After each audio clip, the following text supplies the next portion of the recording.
man claims that ex-military officer who worked at Area 51 reveals that UFOs run on space-harnessed electricity, creating a void for travel. In other words, whatever is in the ether, they collect electricity from. This man claims a drunk ex-military officer from Area 51 revealed UFOs run on space-harnessed electricity, creating a void for travel, not like combustion engines, but he also said 2 stars in Orion's belt house good aliens, the great types, while a nearby star is home to bad aliens, the tall, brown-skinned.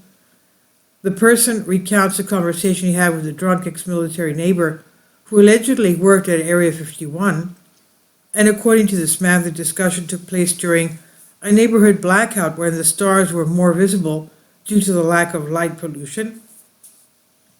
The neighbor pointed to a formation in the sky, identifying it as Orion's belt, and claimed that 2 of its stars were home to good aliens, while a nearby star housed bad aliens, malevolent in other words. And according to the neighbor, the good aliens resemble the stereotypical greys, small beings with large heads and oversized eyes. The bad ones, in contrast, are tall, brown-skinned, emit a foul odor, and are somehow connected with the nearby star. The ex-military officer provided a cryptic explanation when the man pressed his neighbor on how UFOs travel from the stars to Earth. He claimed that UFOs don't rely on traditional propulsion. This was like combustion engines. Instead, their technology supposedly harnesses electricity from space itself, enabling them to create a void in space. This void allows the UFOs to essentially fall through it, making travel extremely fast without the need for thrust-based motion. However, the explanation was vague and difficult to follow. And the man notes that the neighbor seemed genuine and convinced, despite being heavily intoxicated. This level of drunkenness cast doubt on the credibility of the story. The man also reflects on his own UFO sighting in the Mojave Desert, where he witnessed an object moving faster, much faster than a plane. While he remains skeptical, he entertains the possibility that there might be some truth to these claims. Interestingly, a month ago, Representative Anna Paulina Luna posted a picture of the constellation of Orion without a caption, and this man refers to the same place. In 2023, after the historic U.S.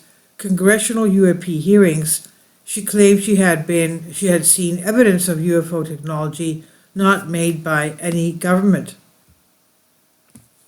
The Belt of Orion, an iconic constellation, is known for its 3 bright stars, Al-Nitak, Al-Nilam, and Mintaka. These celestial beacons, approximately 1,344 light-years away from Earth, have captivated the imaginations of astronomers and stargazers alike, and despite their luminous presence, the quest to find exoplanets orbiting these stars has been elusive.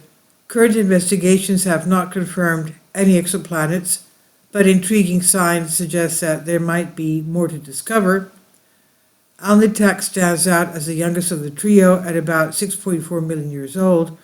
Observations from the Spitzer Space Telescope reveal a disk with intriguing structures and brightness variations, hinting at possible planetary formations or dust clumps. Al-Nilam exhibits radial velocity variations that could indicate the gravitational influence of an orbiting planet. However, the evidence remains inconclusive, leaving room for further exploration.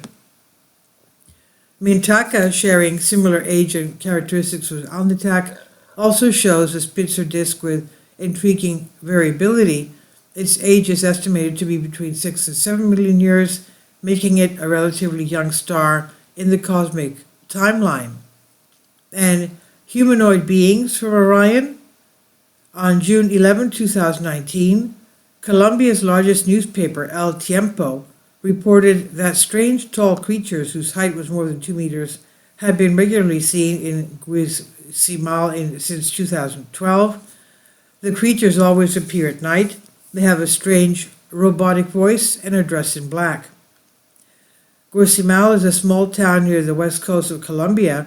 It's a quiet place. There are no prank-loving crowds of frivolous teenagers, but mostly ordinary people who raise cattle, work in sugar factories, make cheese, and plant fruit and vegetable crops. Humanoids first appeared in December 2012 and have returned every year since then. Each time, Guatemala became more and more popular among Colombian paranormal lovers, and they came from all over the country to personally see the creatures. Unfortunately, no one has managed to make a video or even a photo of the humanoids or their craft yet.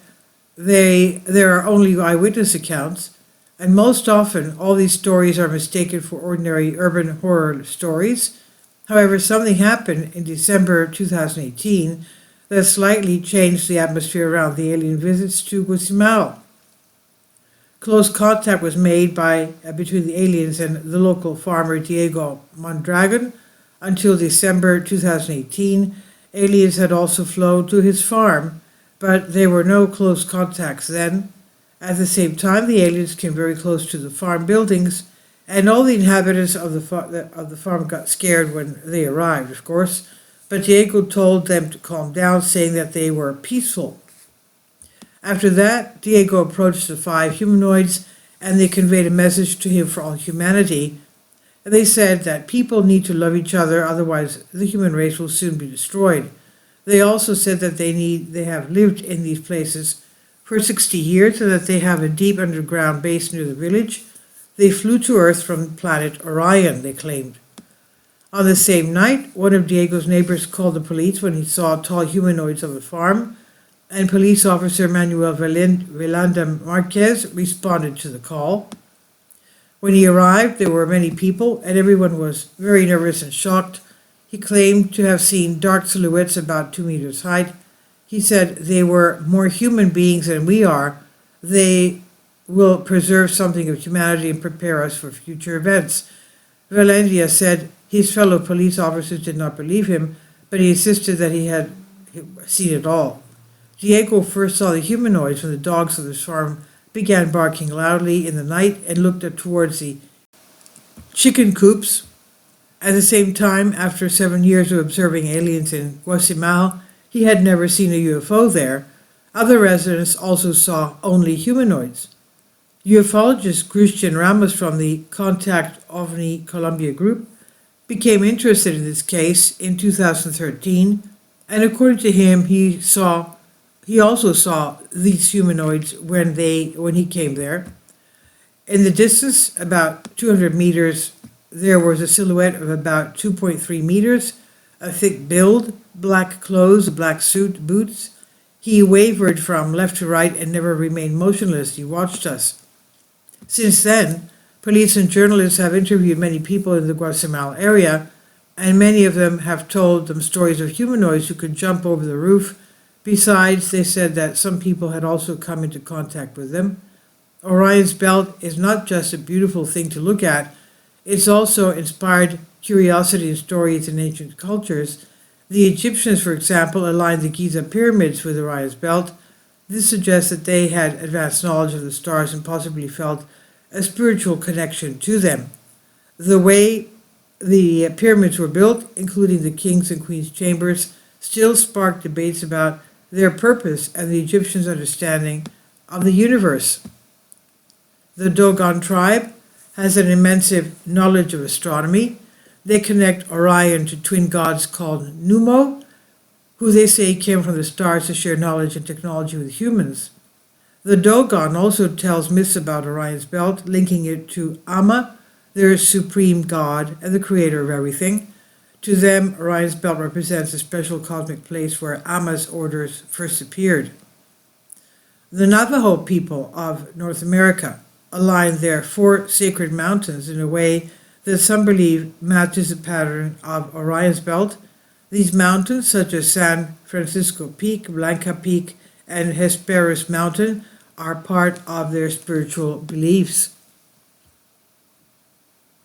And this is on House and Wise by Vicky Verma. Please leave your comments and thank you for your support. support my Patreon account. The daily posts are 5 videos daily, and they are totally different from what I have on my YouTube channel. Thank you so much for your support and that you find all my content so interesting. You'll find the Patreon account details in the description box below.